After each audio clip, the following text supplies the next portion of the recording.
किसी भी चीज को समझने के लिए सबसे पहले मन को शांत रखना चाहिए और फिर काम पर ध्यान देना चाहिए, क्योंकि हम मन से ही प्रश्न खोज लेते हैं और मन में ही जवाब देकर बैठ जाते हैं।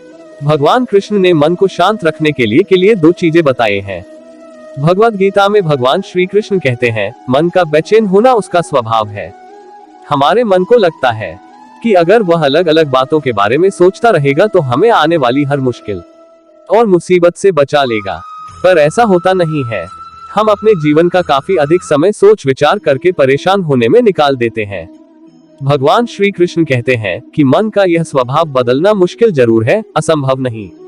अच्छा, अब आप एक बात बताएं, क्या आप कौवे को कह सकते हैं कि वो कांव कांव की आवाज ना करे? या फिर क्या आप किसी मेढक को कह सकते हैं कि वह पानी देखते ही ऊंची छलांग ना मारे? हमारे मन का भी कुछ ऐसा ही है। जीवन में कुछ भी होता है, अच्छा या बुरा, हमारा मन उस पर कांव कांव कांव करने लगता है। कांव कांव से मेरा मतलब है चिंता करना, व्याकुल होना। कोई बुरी बात होती भी नहीं है और मन परेशानी की ऊंची ऊंची लपटें लेने लगता है। कभी कभी तो मुझे ऐसा लगता है कि हम में से कई लोग सिर्फ परेशान होने के लिए जीते हैं। सारी परेशानी, पीड़ा, दुविधा अक्सर हमारी मन की बनाई हुई कहानियां होती हैं। भगवान श्री कृष्ण हमें हमारे मन को शांत और स्थिर करने के लिए दो उपाय देते हैं। पहला, ध्यान लगाना या मेडिटेट करना। दूसरा, वैराग्य भाव सीखना। अब ध्यान या मेडिटेशन शब्द सुनते ही आप में से कई लोग कहेंगे कि आप आंख बंद कर सांसें अंदर बाहर नहीं ले सकते। यहाँ हम सब गलती कर बैठते हैं। मेडिटेशन या ध्यान का मतलब सिर्फ आंख बंद कर बैठना नहीं होता।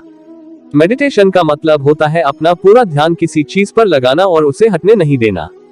अगर आप रोटी बना रहे हैं तो सिर्फ उस बात पर ध्यान दीजिए। अगर आप पिक्चर देख रहे हैं तो अपना पूरा ध्यान पिक्चर पर लगाएं।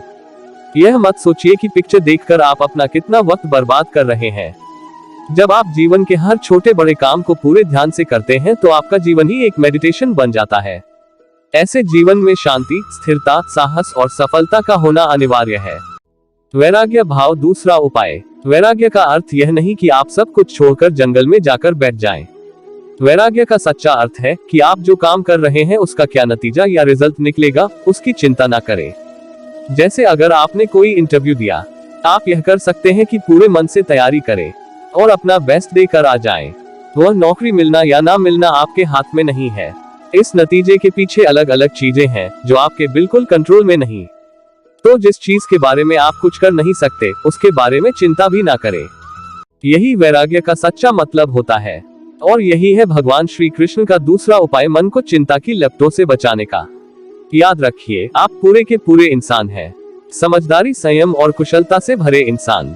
आपका मन जब भी कोई की तरह अलग अलग बातों पर आपको परेशान करने लगे, तब अपने मन को भी प्यार से समझाए और शांत कर लीजिए। बस अपने ऊपर विश्वास रखिए कि आप कभी अपना बुरा नहीं होने देंगे।